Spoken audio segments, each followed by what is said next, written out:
निकालकर अक्सर विवाद खड़ा किया जाता है। ये भी आपने कई बार सुना होगा, ये भी वामपंथी वगैरह बड़ा एजेंडा चलाते हैं। ढोल गवार शूद्र पशु नारी सकल ताड़न के अधिकारी, ये आपने कई बार सुना होगा। और इस चौपाई को आधार बनाकर रामचरितमानस पर आरोप लगाया जाता है कि इसमें पिछड़ों और महिलाओं का अपमान किया गया, जबकि ये पूरी तरह से गलत और निराधार है। इस चौपाई का अर्थ संदर्भ के साथ आपको जानना चाहिए। प्रसिद्ध राम कथा वाचक रामभद्राचार्य ने सही चौपाई और उसका अर्थ बताया, जिसके मुताबिक पूरी चौपाई है प्रभु भल किन्ह मोही सीख देनी मर्यादा पुनी तुमरी किन्ही ढोल गवार शूद्र पशु नारी सकल ताड़ना के अधिकार। यह है पूरी चौपाई। रामचरितमानस में यह चौपाई प्रभु श्री राम और समुद्र के बीच संवाद के रूप में आती है। जब समुद्र ने लंका जाने का मार्ग नहीं दिया तो प्रभु श्री राम क्रोधित हुए और समुद्र को सुखाने का निर्णय लिया। ये देखकर समुद्र देव प्रकट हुए और प्रभु श्री राम से क्षमा मांगते हुए चौपाई कही। राम कथा वाचक रामभद्राचार्य के अनुसार समुद्र देव ने श्री राम से कहा कि अच्छा हुआ जो आपने मुझे शिक्षा दी, लेकिन मर्यादा यानी जीवों का स्वभाव भी आपने ही बनाया है।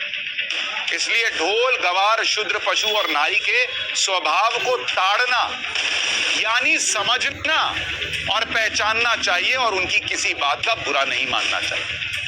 यानी ताड़ना का मतलब समझना है। आप नहीं कहते मैंने तो पहले ही ताड़ लिया था कि इसके मन में क्या चल रहा है।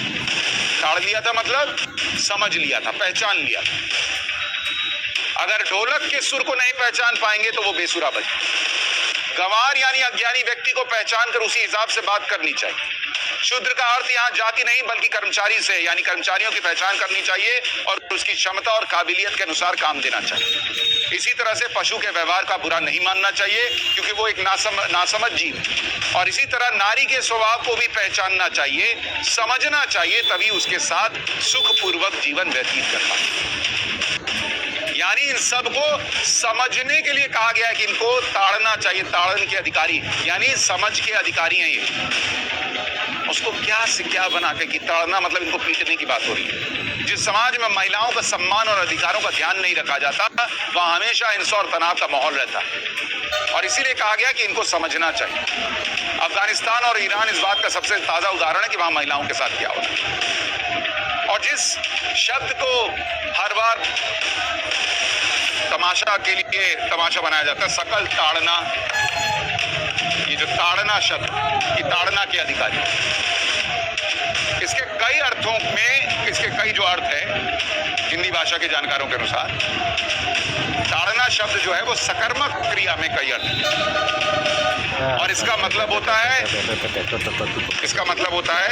आंकना, समझना, भांपना, ये इसका मतलब ताड़ना शब्द। यहां ताड़ना का अर्थ मारने पीटने से नहीं, लेकिन इसको बना ये दिया है ये सब पीटने योग्य है, इनको पीटना चाहिए। अच्छा, कोई ये भी नहीं बोलता कि जो संवाद हो रहा है समुद्र देव के बीच और प्रभु श्री राम के बीच, वहां इनको पीटने की बात क्यों आएगी? समझने की बात तो आ रही है कि वो कह रहे हैं कि भाई आपको हमको समझना चाहिए, लेकिन नहीं, अपने हिसाब से कुछ भी बना के इस देश में एजेंडा चल रहा है। और भाई श्री राम तो वो व्यक्ति हैं जो अपनी माँ सौतेली माँ कैकेयी की साजिश के बाद भी उनका पूरा सम्मान कर रहे हैं ना, तो वो कहेंगे कि महिलाएं पीटने